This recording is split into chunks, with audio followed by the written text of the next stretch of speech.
اعوذ باللہ من الشیطان الرجیم بسم اللہ الرحمن الرحیم والذین یبیتون لربہم سجدا وقیاما والذین یقولون ربنا اصرف عنا عذاب جہنم ان عذابها کان غراما صدق اللہ مولانا العظیم۔ اور وہ لوگ جو رات کاٹتے ہیں اپنے رب کے آگے سجدے میں اور کھڑے، اور وہ لوگ کہ کہتے ہیں اے رب ہٹا ہم سے دوزخ کا عذاب، بے شک اس کا عذاب چمٹنے والا ہے۔ سورہ فرقان کی آیت نمبر 64 اور 65۔ ہم نے عباد الرحمن کی تشریح میں یہ پڑھا کہ اللہ کے وہ نیک بندے، اللہ کے وہ مہربان بندے جو صفت رحم سے متصف ہوتے ہیں، ان کی کچھ نشانیاں اور ان نشانیوں کے اثرات اللہ رب العزت نے ان آیات میں بیان فرمائے، جس میں پہلی ان کی صفت وہ عاجزی اور تواضع ہے۔ تواضع اللہ کے لیے جو بھی اختیار کرتا ہے اللہ رب العزت اسے بلندی عطا فرماتے ہیں۔ عاجزی، انکساری، تواضع، یہ اس چیز کا نام ہے کہ اپنے آپ کو دوسروں سے کم تر سمجھیں۔ اس کے بالمقابل جو صفت آتی ہے، جو چیز آتی ہے وہ ہے تکبر، بڑائی، اور اس کے ساتھ ساتھ عجب، خود پسندی۔ بڑائی کس کو کہتے ہیں؟ اپنے آپ کو بڑا سمجھنا، اور یہی تکبر ہے۔ دوسروں کو حقیر سمجھنا، اپنے آپ کو بڑا سمجھنا، اور حق کے مقابلے میں ڈٹ جانا۔ اور اس کے ساتھ ساتھ دوسری جو بری خصلت ہے وہ عجب ہے۔ عجب خود پسندی کو کہتے ہیں، یعنی بس اپنا آپ ہی اچھا لگنا، اپنی رائے اچھی لگنا، دوسرے وہ بلند مقام والے ہوں یا اس کی نظر میں حقیر ہوں، اس سے اسے کوئی غرض نہیں، بلکہ اسے اپنا آپ ہی اچھا معلوم ہوتا ہے، اس کو عجب کہتے ہیں۔ یہ دونوں قلبی بیماریاں ہیں، روحانی بیماریاں ہیں، جن کا تزکیہ بہت ضروری ہے۔ تکبر چند چیزوں میں کیا جاتا ہے، مثلا دولت۔ کسی کے پاس دولت بہت زیادہ ہے تو دولت کا اپنا ایک نشہ ہوتا ہے، وہ اپنے آپ کو بڑا سمجھتا ہے، اوروں کو حقیر سمجھتا ہے۔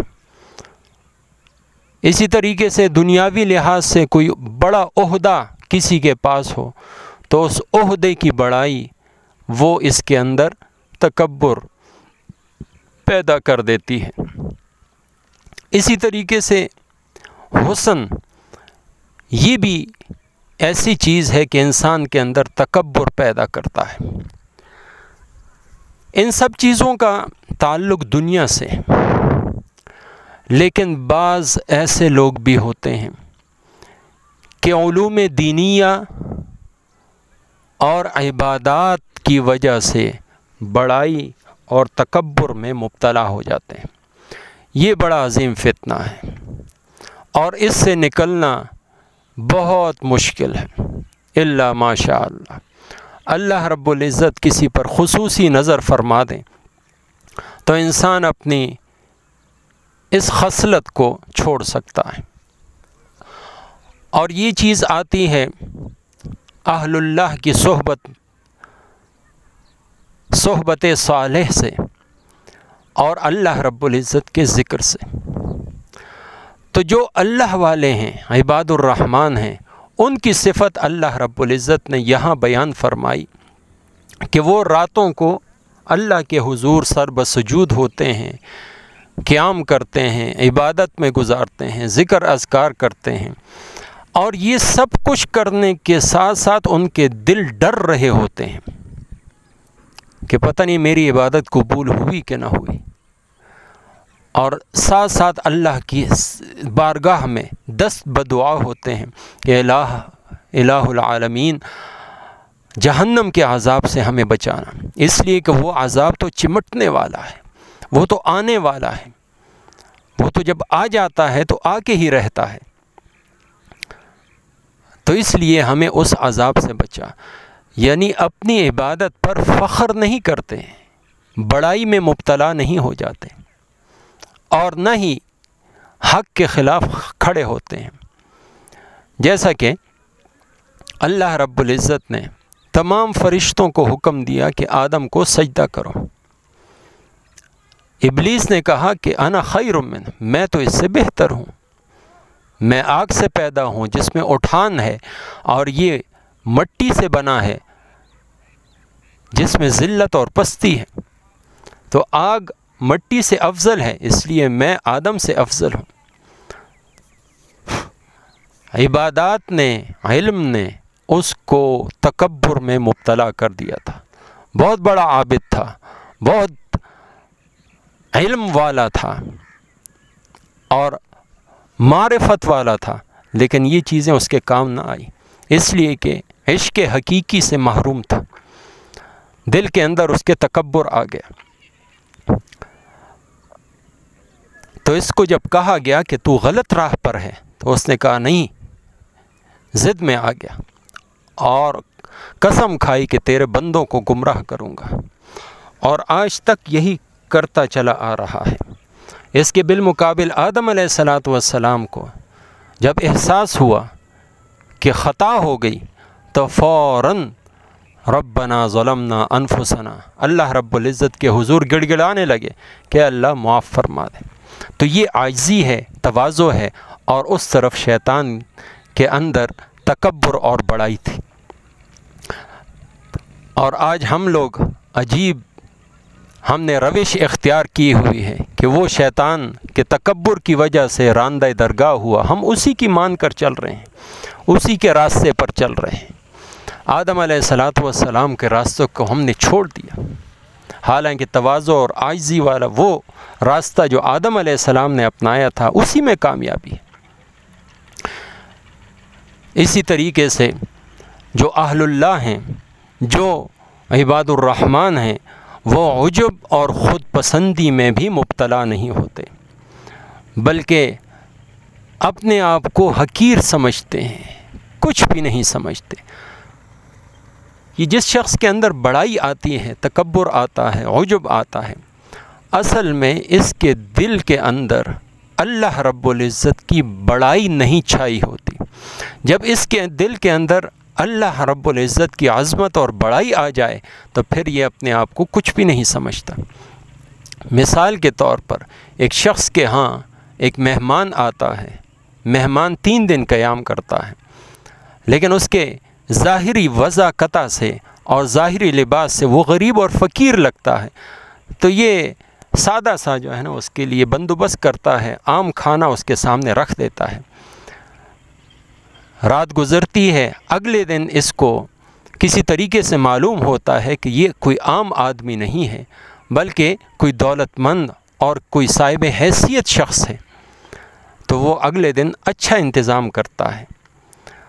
لیکن اس سے اگلے دن اس کو خبر ہوتی ہے کہ یہ تو ملک کا بادشاہ ہے، تو اب وہ جتنا بھی اچھا اس کے لیے انتظام کر لے، اس کے دل کے اندر شرمندگی اور ملامت ہوگی۔ وہ یہی سوچے گا کہ میں اس لائق ہی نہیں کہ اس کی خدمت کر سکوں، اس کے لیے انتظامات کر سکوں۔ تو یہ دیکھیں، اس کے اوپر اس شخص کی بڑائی جب چھا گئی تو اپنا اچھے سے اچھا کھانا، اچھے سے اچھی خدمت بھی اس کو کچھ نہیں معلوم ہوئی۔ اسی طریقے سے عباد الرحمن پر اللہ رب العزت کی بڑائی اور عظمت اور کبریائی چھائی ہوئی ہوتی ہے ان کے دلوں پر، جس کی وجہ سے ان کو اپنے بڑے سے بڑا عمل بھی کچھ نہیں معلوم ہوتا۔ ایک ہم جیسے ہیں کہ ہم لوگ تھوڑا سا نیک عمل کرتے ہیں، پھر لوگوں کو بتاتے پھرتے ہیں کہ میں نے یہ کیا، میں نے وہ کیا۔ 2 رکعت نفل تہجد کے پڑھ لی اور لوگوں میں ڈنڈورا پیٹتا چلا گیا کہ دیکھو بس رات کو میں اٹھا اور 2 رکعت نفل تہجد کے اللہ پاک نے توفیق دی۔ گویا نعوذ باللہ اللہ تعالیٰ پر احسان کر رہا ہے۔ تو جو اہل اللہ ہیں، عباد الرحمن ہیں، اللہ کے بندے ہیں، وہ اپنی عبادت کو چھپا کے رکھتے ہیں، اس کو کچھ بھی نہیں سمجھتے، اور اس کو اللہ رب العزت کی بڑائی کے آگے جو ان کے اوپر چھائی ہوئی ہوتی ہے، اپنی پوری کی پوری زندگی کی عبادت ریاضت کچھ بھی نظر نہیں آتی، اس لیے کہ ان کے اندر تواضع، عاجزی اور انکساری موجود ہوتی ہے۔ تو عباد الرحمن کی یہ ایک بہترین صفت کہ وہ لوگ اللہ رب العزت کی بڑائی کو سمجھنے والے، تو اس کے مقابلے میں اپنی عبادت کو کچھ بھی نہیں سمجھتے۔ اللہ رب العزت مجھے آپ کو دل کی ان بیماریوں یعنی عجب سے، تکبر سے محفوظ فرمائے، اور اچھی صفات تواضع اور انکساری کو اپنے دلوں میں بسانے کی توفیق عطا فرمائے۔ وما توفیقی الا باللہ۔